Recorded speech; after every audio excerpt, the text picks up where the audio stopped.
is literally a teenager. Well, this happens when she's about 13 or 14. And then shortly thereafter, she starts getting mixed up with older boys. And not just any older boys. These guys were like in gangs. Now, Joanne's little sister that we mentioned earlier, Maria, she started to notice, obviously, all the bad behavior in Joanne, but she also just noticed the distance that it created between them. She said later, "She was my big sister, and I really looked up to her. At junior school, she was very protective, and if anyone was horrible to me, she would step in and tell them off." That's interesting because it'll come in again later. Once, when she was about 7, she made a bigger boy apologize for calling me a nasty name in the playground. We did a lot of sporty things together. She even made up a secret language that we used all the time. There was a deep bond between us. Although I was younger, she always had time for me. We shared all of our secrets with each other, but my favorite memories are the times that she would make up lyrics to songs and then teach them to me. Sometimes, just so you guys know, I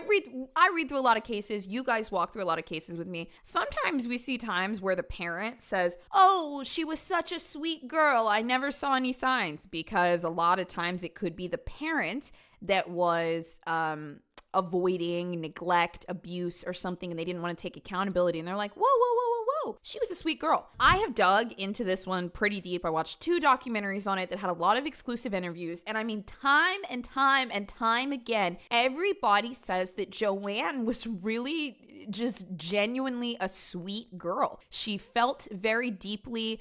She was kind. She didn't want to hurt animals. She was very protective of her friends and her younger sister. Now, we'll talk about this a little bit more. My theory is that from a young age, Joanne kind of learned how to use some of her more masculine traits, like being assertive, being dominant, telling people to back off, like hence her sister saying that she was doing this when she was even 7 years old. And the reason I mention the masculine energy is because you'll see this as we continue on with the story, but I just kind of want to plant the seed for you so you can watch out for it. She tends to attract a lot of insecure men that don't really know how to assert themselves in a certain way. And then Joanne embodies these masculine traits that they admire.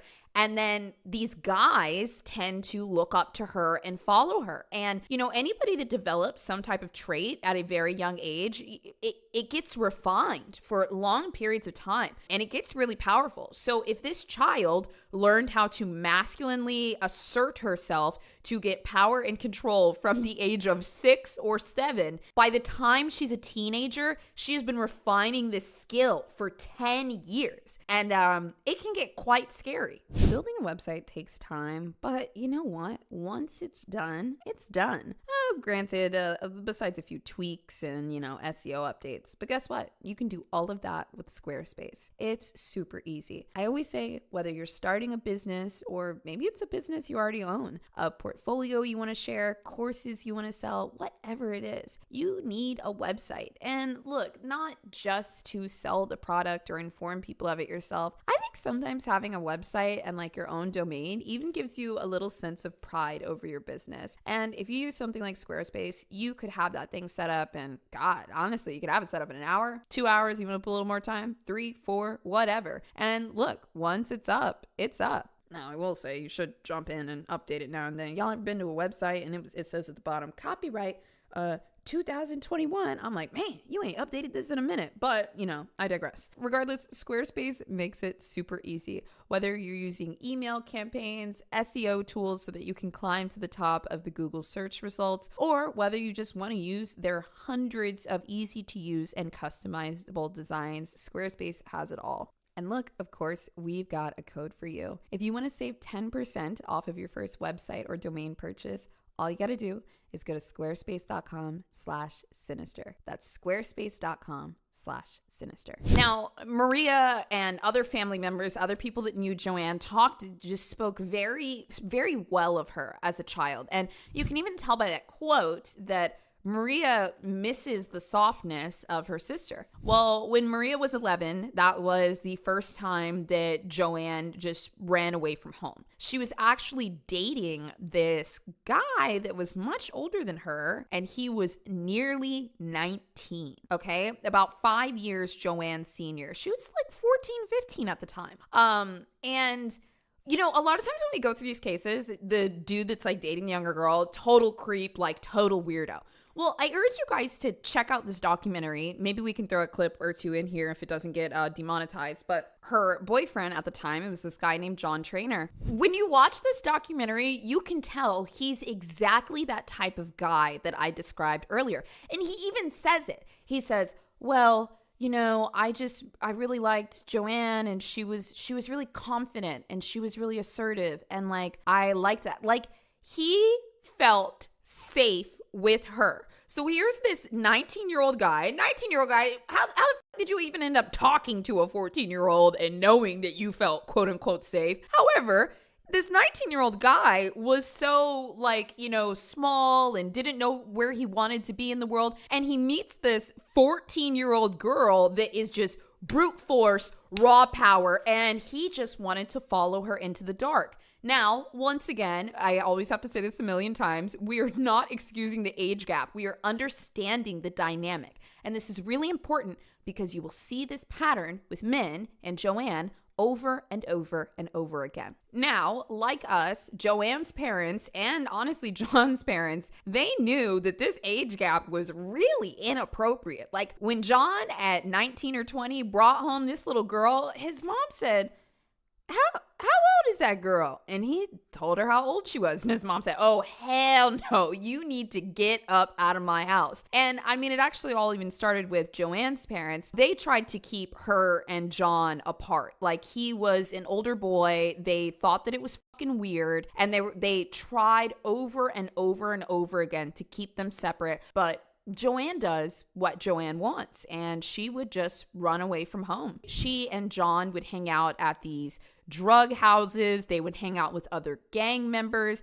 John, as far as I know, was not in a gang, but Joanna would take them to these houses, and he's kind of just, you know, following along with his shoulders all hunched over, and she's like, hey, move, get us some fucking meth, do this, da-da-da-da. Like, she was really kind of his protector, even in these violent environments. A 15-year-old girl was going into drug houses and protecting her boyfriend. I just want you to have a clear picture of who Joanna was. This pattern goes on and on for a while, and eventually her parents just cannot control her.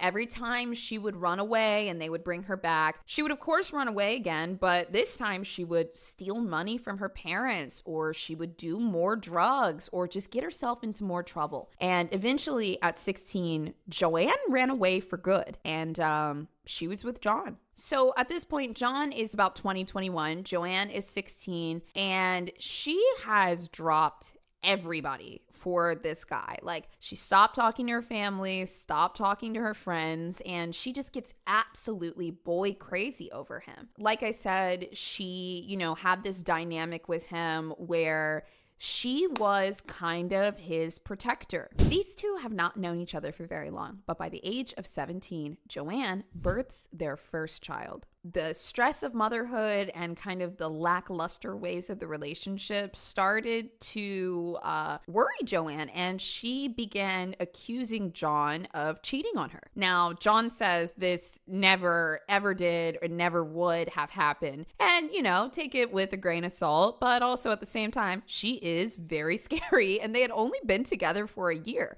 She started to make these accusations, and he didn't really know what to do. He didn't really know how to handle her. He was just a new dad, had been dating this woman for a year. And ultimately, John decided that she was completely unstable and he had had enough. So he left Joanne and took their daughter, Cheyenne, to Norfolk. And it looked like that was actually going to be the end of John and Joanne. But of course, it was not. Within just weeks, Joanne pulls him back in, convinces him that they should live together again and that they should have another child. And so they do. For a while, things seemed almost normal. Her daughter Cheyenne would later reflect and say that Joanne loved to read to her. She, would tuck her in all the time. She seemed very doting when she was younger. Cheyenne actually said, "My mom used to read all the time, Pride and Prejudice. She loved Mr. Darcy, and she'd take me and my friends on long walks. She'd do paper mache art with my friends and I. We had a hallway inside the front door, and one day my mom and my friend would just